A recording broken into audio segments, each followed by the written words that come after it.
Sejam bem-vindos, alunos do terceiro ano, para a nossa penúltima aula do bimestre, obviamente a penúltima aula do ano também.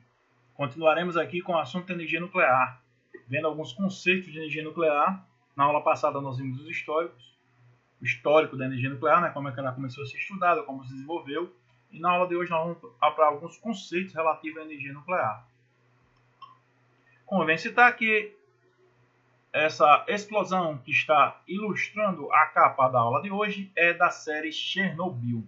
Uma série fantástica, certo? Aqui a cena da explosão do reator, que vocês têm que assistir. Infelizmente ela não está disponível na Amazon nem na Netflix, certo? É uma série da HBO. Então fica um pouquinho complicado para você encontrar, mas se tiver acesso, assista, porque é uma senhora série e com fatos históricos bem relevantes. Radioatividade. Onde você vê esse símbolozinho aqui, é um símbolo relativo a materiais que podem emitir radioatividade, ou seja, materiais que têm perigo de emissão de radioatividade. E o que é a radioatividade? Certo? É um processo natural, veja, é um processo natural. A gente viu na aula passada que também tornou-se um processo que pode ser criado em laboratório, mas basicamente é um processo natural. Alguns elementos, certo? Eles emitem radioatividade de forma natural e espontâneo, em que átomos instáveis, que é um átomo instável, aquele que está se quebrando já, certo? Ele não é estável, então ele está se quebrando, ele está emitindo um monte de partículas do seu núcleo. Emitem radiação por meio de decaimento, a fim de diminuir sua energia e torná-los mais estáveis. Então, ó, tudo na natureza procura ser estável, né, gente? Você deve lembrar lá do primeiro ano, porque os átomos formam ligações químicas, para ter 8 elétrons na sua camada de valência, ficar com a camada completa, certo? A gente viu também agora no terceiro ano, a parte da eletricidade, que os átomos perdem elétrons, depois tendem a ganhar também, vai ficar sempre naquele equilíbrio. Tudo tem que estar equilibrado na física também e na química também. A mesma coisa com os átomos radioativos, certo? Eles tendem a ficar estáveis. Então, eles saem expulsando um monte de gente, eu estou falando aqui, gente entre aspas, do seu núcleo para ficar estável. Essa expulsão dessas coisinhas do núcleo chama-se radioatividade, certo? Ele emite radiação. A gente vai ver o que é radiação agora, certo? Já que o átomo, o que é radioatividade? É o átomo que emite radiação. Sim, professor, mas o que é radiação? Antes de ir para a radiação propriamente dito,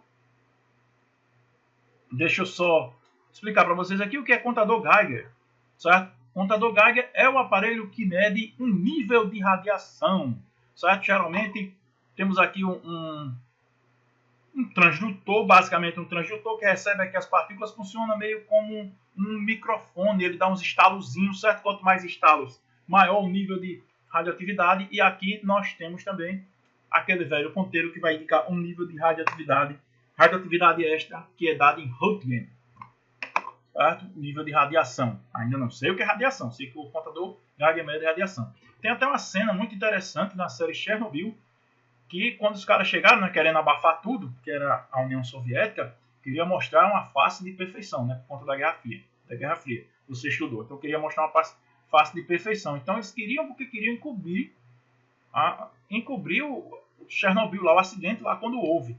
Certo? Demorou muito a se tomar alguma providência, porque eles queriam encobrir. Aí inclusive tem uma parte engraçada que eles começam a pegar os contadores de Geiger. Pega um, pega outro, e tudo dá um nível alarmante de radiação.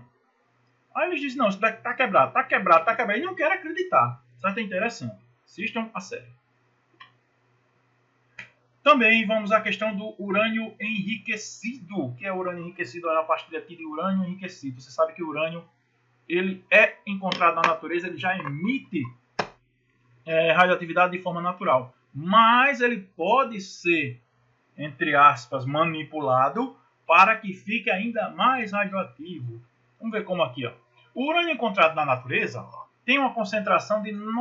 Porque, na verdade, todo material que é encontrado na natureza, ele é composto de isótopos.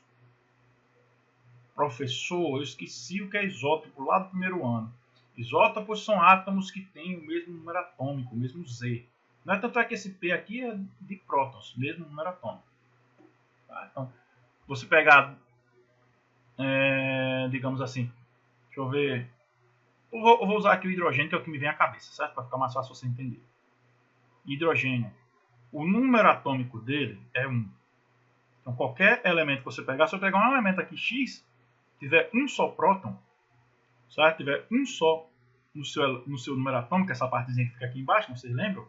Eu tenho certeza que isso aqui, esse X é um hidrogênio. Tá?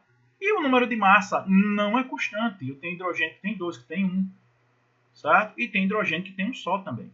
Então veja que o número de massa, que é o número de partículas que tem no núcleo, na verdade é o número de nêutrons, certo? Que varia, né? Ele pode variar. Então a gente diz que esses elementos aqui, certo? No caso do hidrogênio a gente chama de deutério e trítio, certo? Hidrogênio comum, depois deutério e trítio. Esses elementos eles são isótopos do hidrogênio. Então como é que eu encontro o hidrogênio na natureza? Essas três formas aqui. É lógico que esse aqui é que você encontra com maior facilidade. A mesma coisa com o urânio. O que é que ele diz aqui? O urânio encontrado na natureza tem uma concentração de 99,27%, ou seja, uma maioria, né? Da variante chamada U238. O que é esse 238? Se você botar o urânio aqui, ó, 238 aqui em cima. E zero bem pouquinho do outro. U235.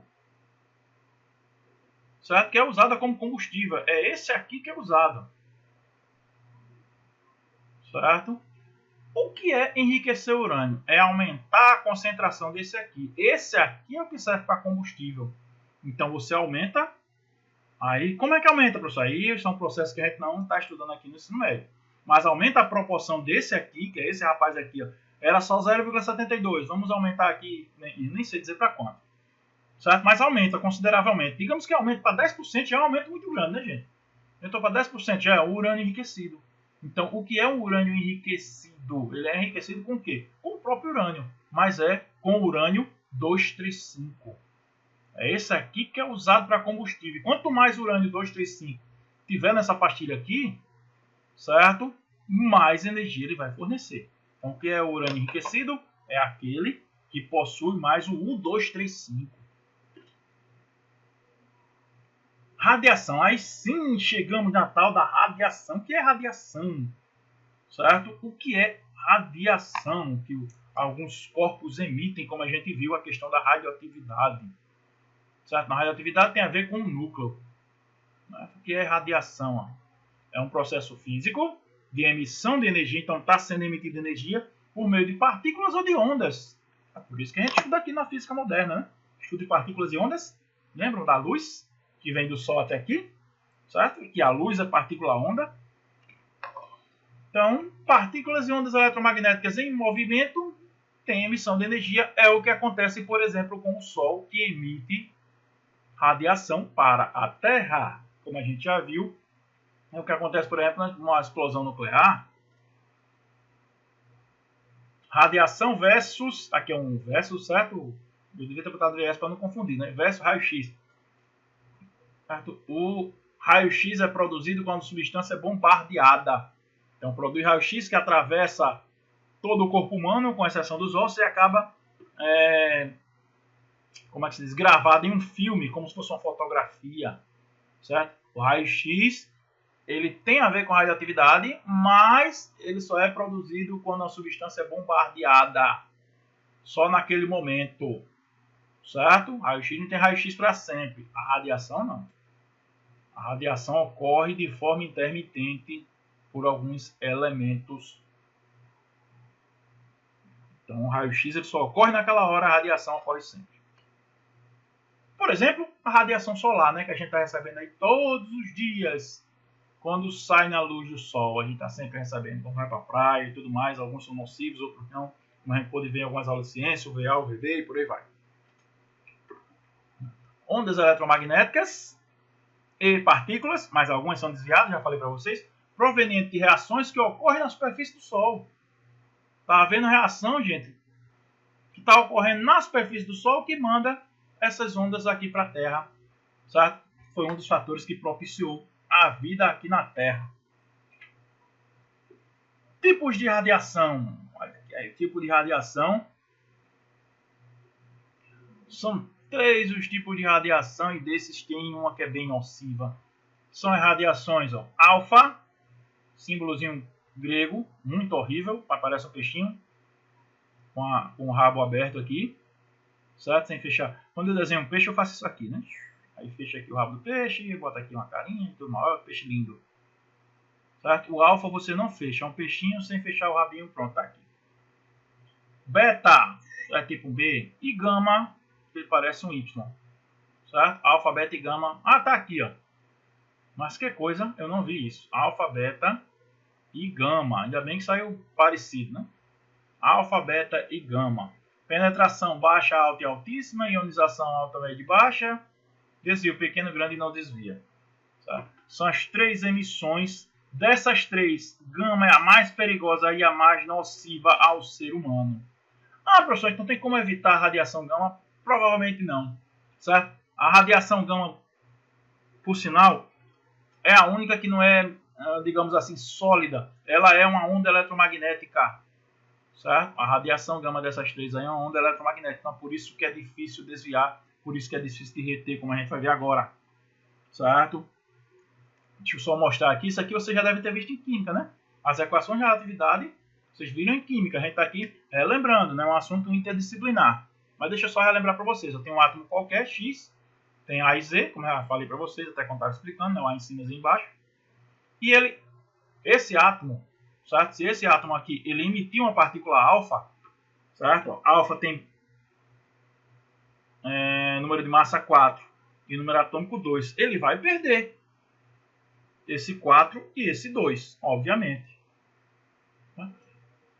E emissão beta. O beta geralmente é 0 e menos 1. Então ele vai perder, não perde nada na massa e ganha um número no próton. Então quando é o beta, inclusive, ele vai mudar sua identidade também, só que para uma forma positiva, né? Já que eu usei a identidade atômica.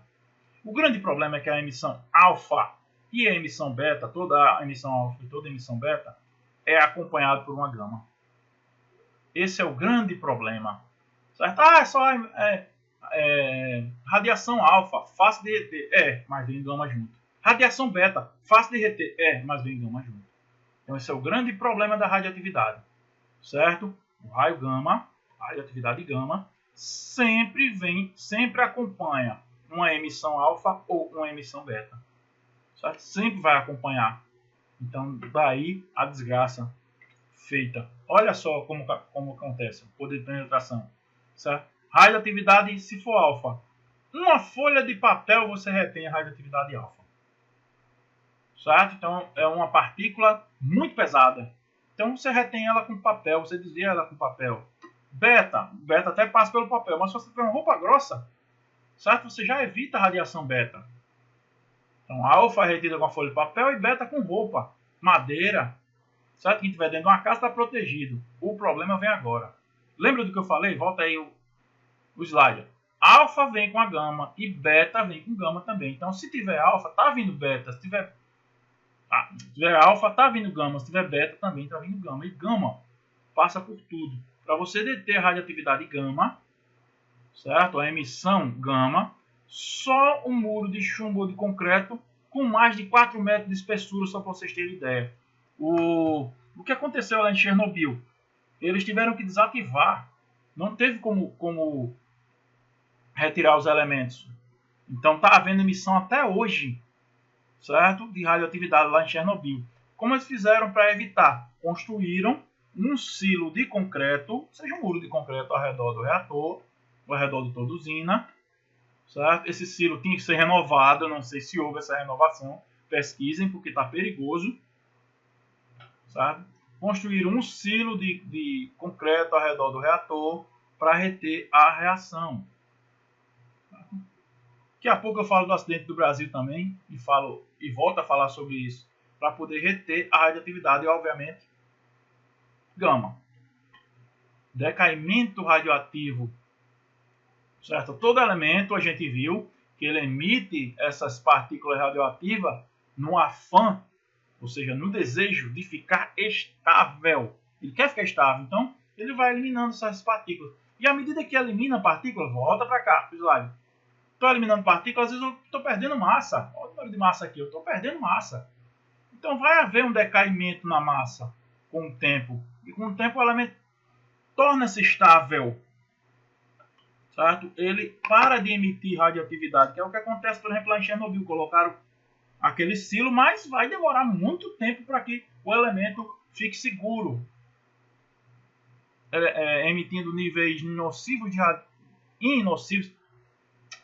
seguros de radiação, ou que não emitam mais. Então, isso acontece com o tempo. Esse tempo é chamado de meia-vida. Certo? A meia-vida é que tem a ver com esse X aqui, que é o número de meia-vidas que o material tem. Depois a gente vai... Aqui, a quantidade de meia-vida, ou seja, quanto tempo ele leva para diminuir sua massa pela metade. Isso é chamado de meia-vida. Então, eu tenho o tempo aqui, P e X. A gente vai ver isso quando estiver fazendo exercício. Certo? Isso é o decaimento. Aqui é a massa final. Massa final em comparação com a massa inicial. A massa final qual é? Depende de que tempo você queira.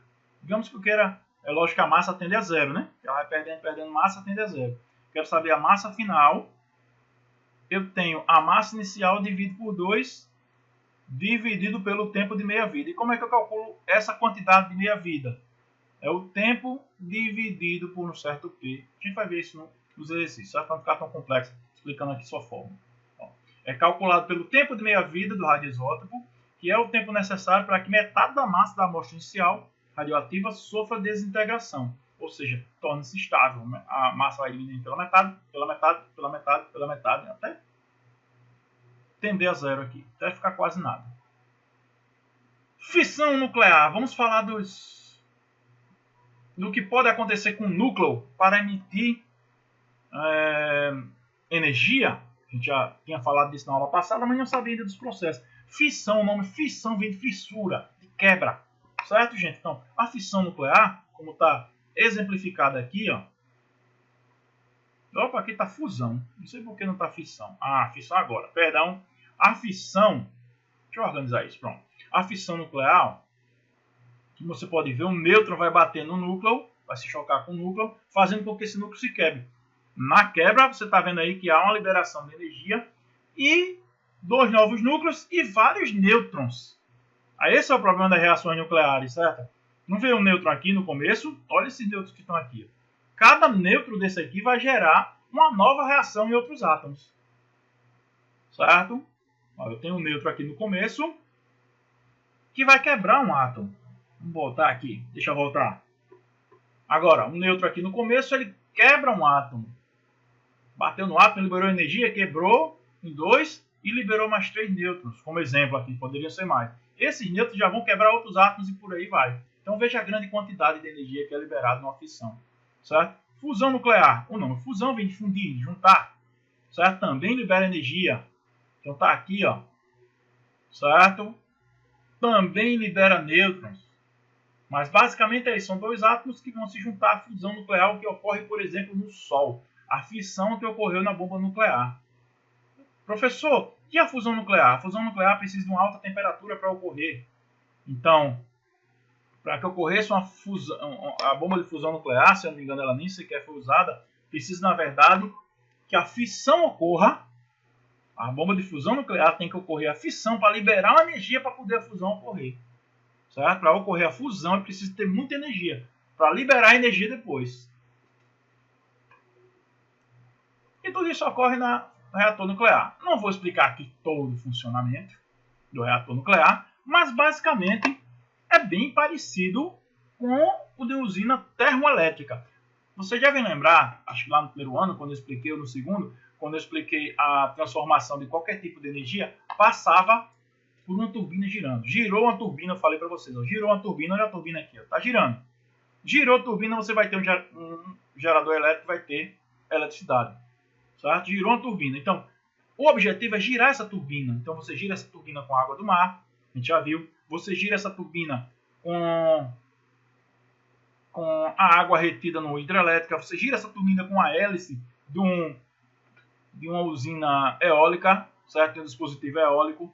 Girou uma turbina. E como essa turbina é gerada a partir do reator nuclear? O reator nuclear libera grande quantidade de calor. E esse calor faz girar essa turbina aí. Certo? Basicamente é assim que funciona. Você vai liberar energia na forma de calor e fazer girar uma turbina. Pronto, bem simples para você entender. E a energia que a gente tem, professor, vai ser energia perigosa? Não. A energia que chega para o usuário é energia elétrica igual a qualquer tipo de energia que você obtém na sua casa. A energia de quem usa usina nuclear, por exemplo, na Rússia, na França, no Japão, certo? Nos Estados Unidos, na Bélgica, tem usinas nucleares. Então, a energia que chega para os consumidores é exatamente a mesma que você está usando agora. Certo? A energia elétrica normal, não há diferença. E, obviamente, que o uso de usinas nucleares, que aqui no Brasil nós temos, lá em Angra, estudem sobre, mas nós temos vários acidentes. Né? O primeiro deles, o mais famoso, acho que até, é o acidente de Chernobyl.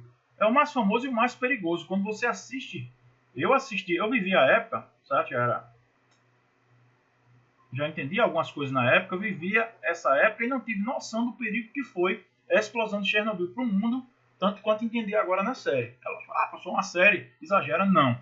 Certo? Tem relato, depois eu fui ler a respeito, inclusive comprei o livro agora que eu vou ler também, estou ansioso para ler, mas há relato de que a coisa foi grave e que poderia ter devastado uma grande parte da Europa. Só para vocês terem ideia, então é um dos maiores acidentes, sim, da humanidade. Um acidente que você deve, no mínimo, ler a respeito, ler sobre. Então, a energia nuclear, ela... Por que se usa energia nuclear? Porque nem todo país tem os recursos hídricos que a gente tem, por exemplo. Nem tem vento o tempo todo. A energia solar ainda é cara. Outras formas alternativas de energia ainda são muito caras comparado com a energia nuclear. Alguns países importam, acham mais fácil importar o urânio, enriquecer e depois transformar. Certo? E chega a ser, entre aspas, certo? Chega a ser um pouco seguro mesmo, até para a natureza. Chega a ser um pouco seguro, até quando você vai assistir a série de Chernobyl, você percebe que teve muito erro humano ali. Nós tivemos também, aí você tem que ter cuidado, aí já em 2000, acho que foi 2011, não sei datar com precisão, porque já foi menos famoso, mas foi no início da década, confiram aí, o acidente de Fukushima no Japão. Esse acidente de Chernobyl foi em 86, certo? Isso aqui foi 2011, Fukushima. Sabe que aqui vocês estão vendo os navios jogando água para... O problema de Fukushima, como eu disse aqui, o acidente de Chernobyl foi causado por uma falha humana, uma falha nos testes e um erro sistêmico que tinha nos reatores nucleares de uma certa marca, se eu não me engano. No caso de Fukushima, o acidente foi causado por um terremoto. Se houver terremoto em algum local que tem usina, tem esse problema, né? Certo? Foi causado pela própria natureza. Certo? Mas não deixa de ser causado. Teve terremoto, teve inundação, causou um acidente que poderia ser grave. Inclusive, ainda tem decorrência hoje, né? Que eles estão querendo... Tá cheio d'água lá, essa água tá misturada com alguns detritos, eles querem devolver a água para o mar. E tá o maior rebu. Certo? Porque essa água pode contaminar não só o Pacífico, né? O Japão fica no Pacífico, pode contaminar outras áreas. Os pescadores estão fazendo greve. Leia a respeito, certo? Que é algo ambiental e é algo da nossa era. E aqui o grande acidente nuclear do Brasil. Opa, voltando. Grande acidente nuclear do Brasil, que é o acidente de Goiânia, do Césio 137. Césio 137. Também tem muitos programas aqui na internet, no próprio YouTube, procure aí o Linha Direta, certo? Que fala sobre isso, que ele dá um resumozinho do que foi. Então, professor, aqui no Brasil tem usina nuclear? Tem. Angra. O acidente foi lá? Não. O acidente que teve no Brasil, certo? Ele foi devido a desleixo, para variar, né? De autoridades e tudo mais. Os caras pegaram um material que era radioativo, se eu não me engano, uma cápsula de um material médico, acho que é alguma coisa de raio-x, dentista, algo do tipo, e deixaram abandonado. Certo? Aqui no Brasil, tudo que se monta não serve para nada, vamos deixar abandonado. Não sei porquê, talvez os programas que vocês assistam devem dizer. Então ficou tipo um ferro velho. Então, tinha os caras que eram sucateiros, né? Mexiam nos ferro velho para ganhar seu dinheiro. Nada contra. Tem muita gente que faz isso. Esses caras acharam a cápsula, abriram. Tem um pó lá que brilhava, principalmente à noite. Acharam isso bonito. Aí começaram, eita, brilha, bonito. Levou para casa, vou ganhar dinheiro com isso. Mostrava as crianças e tudo. Dia depois não, lá começaram a sentir, no dia seguinte, queimaduras. Certo? Começaram a vomitar, a perder cabelo. Certo? Sem saber por quê. Algumas pessoas já relacionavam a coisa. E quando souberam que era algo radioativo, olha só, certo? Cápsula sumiu dia 13 e a autoridade só souberam do problema dia 28. Veja só quantos dias depois. Certo? E isso, a radioatividade, como é um pó, gente, como era um pó, fica no corpo e à medida que você vai passando, é tipo um vírus também. Porque pode contaminando outras pessoas. Então, essas pessoas foram para os hospitais de ônibus, contaminando várias outras pessoas, e assim foi.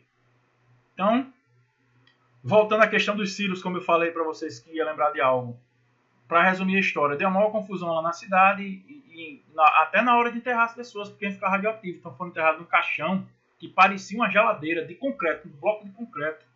E os detritos radioativos colocaram num trem que ficou rodando, e até hoje eu não sei que fim levou esse trem. Certo? Então, foi algo muito grave devido, de novo, às responsabilidades e leis de algumas autoridades, como vocês podem assistir no programa. Certo? Se quiserem, indica o linha direta que está aí no próprio YouTube. Vamos a alguns exercícios para encerrar a aula. Certo? A bomba atômica, também chamada de bomba nuclear, tem como constituinte físsil-átomos de urânio, que é esse aqui, 2352 emissores de partícula alfa. Cada átomo de urânio 235, ao emitir uma partícula alfa, transforma-se em outro elemento, cujo número atômico é igual a... É equaçãozinha simples, né, gente? Eu tenho o urânio 235, ele já coloca aqui, ó. 235, 92. E ele vai se transformar no elemento X. X mais alfa, por exemplo, vai liberar a partícula alfa. Tem o gama, professor? Tem o gama. Mas não me interessa para essa questão, certo? 4 e 2. Ora, se está saindo, ó, do 235 saiu 4, sobra quanto, gente? 231. Não é isso? A massa agora é 231. E do 92, que é o que ele quer, 92, ó, isso aqui é um... Que 9 horroroso que eu fiz aí. 92 menos 2, isso aqui fica 90, né? Porque a soma dos dois tem que dar o que está do outro lado. Então, 90 é a resposta, a letra E aqui. Aqui é a questão que eu falei.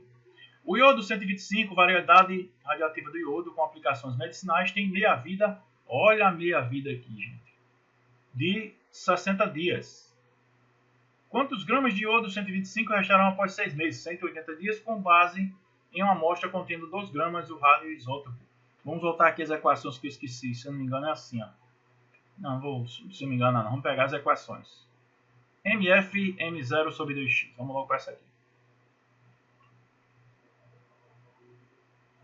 Massa final é a massa inicial sobre 2x. E a outra é T é igual a P vezes X.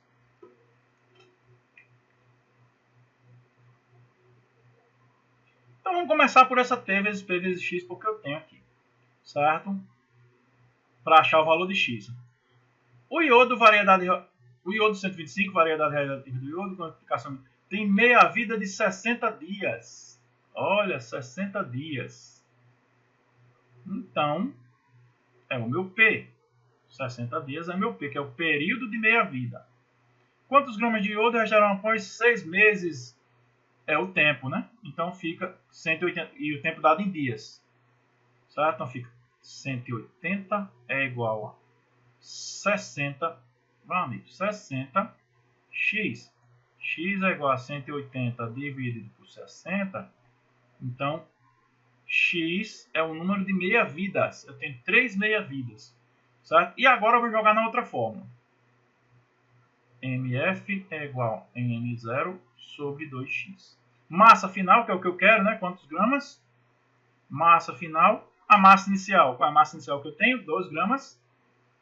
Dividido por 2 elevado a 3. 2 dividido por 8. Certo? 2 dividido por 8 é 1/4. 1/4 é 0,25 gramas. Tá aqui, ó. Letra D. Com isso, a gente encerra a aula de hoje. Por hoje é só. Até a nossa próxima última aula do bimestre, se Deus quiser.